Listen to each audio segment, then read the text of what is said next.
Hi everyone, welcome to another conscious chat with me, Susie. So I've just been reflecting on a really cloudy hill walk here at the Malvern Hills.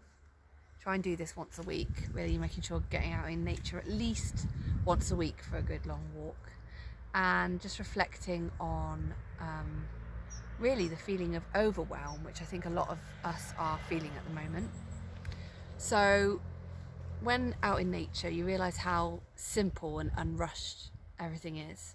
And I think that's a really good lesson for us, that we create this kind of rushed, fast-paced life and society all around us, and we're all a part of that. So if we're wanting to step away from that, we have to kind of take ownership of our part and what we're doing within that.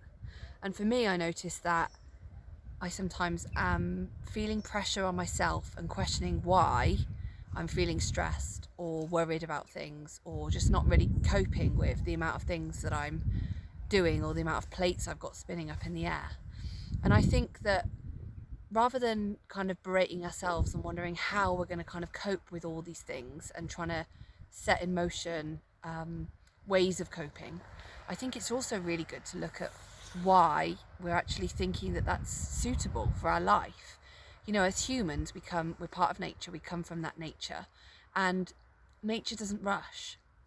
If you look at us in our history, if you look at our closest relatives, like gorillas and chimpanzees, they're not rushing, they're not filling their lives with a million to-do lists or several jobs or running a charity as well as a business as well as a home. So we are putting those mental pressures on ourselves, and actually I think it's really helpful to kind of ask what of these things are really essential for my life. So kind of two things. Number one, if you're in that panic, overwhelm feeling, taking moments to stop, taking time to stop and deciding and reminding yourself, will I survive? You know, am I going to die if I don't do those things? So that's a really good tool that I use, where I'll look at that and think, actually, you know what, those things can stop. I can stop for a day.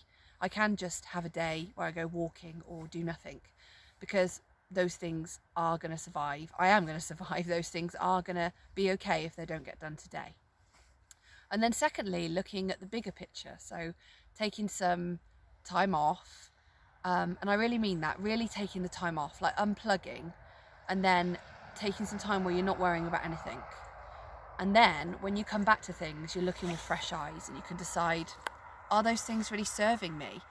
Am I just doing them for doing's sake? Now that's definitely something I do. You know, that productive feeling, you're sat at your laptop, oh, I'm doing, so I must be, you know, going towards my goals. It's absolute rubbish. Sometimes we can just be doing things because we feel better when we're doing. I noticed, and if any of you kind of online creators will kind of resonate with this, maybe it's relevant in lots of ways, but I've recently created a website and was working on a video library. And I realised that I had a morning where I could maybe edit some videos, something that takes a long time and something I'm doing, and I've learned a lot. And I didn't want to do it. I wanted to just scrabble around doing the little bits of admin and emails and things as a distraction from that. And I thought, well, that's interesting, because I want to do this. I want to offer online yoga as well as my classes. I want to offer a video library that people can subscribe to. That means that when I'm doing charity work in Uganda and Congo, wherever it is, wherever the charity takes me, I can upload videos at my own time, but still reach and touch my yoga community and help people that I love helping.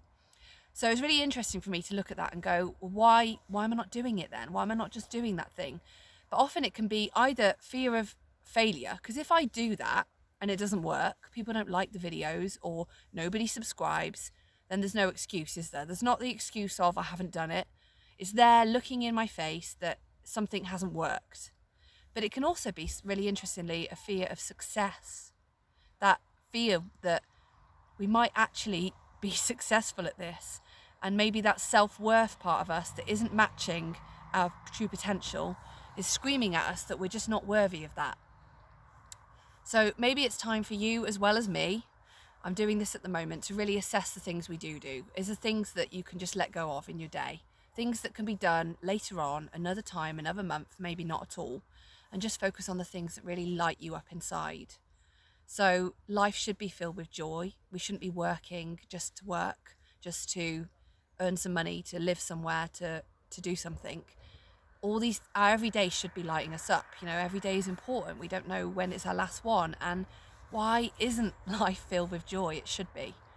So from me to you, I hope you can find a little bit of help in this video to really look at what you're doing. And remember that you're not crazy if you can't cope with doing 16 things on a to-do list. And, you know, family and friends and life and work. You're not crazy. We're not supposed to be doing those things. So maybe just find one simple thing today that you love doing for you and enjoy it. So I'm going to check out now. So for me here on the Malvern Hills, I hope you also get out in nature. That's always my go-to message. Get out in nature. Even if it's rainy, this has been the most wonderful part of my day today, being out in this misty, wet rain with no one else out here because nobody's coming out in the rain. But yeah, enjoy, and I'll speak to you all soon. Namaste.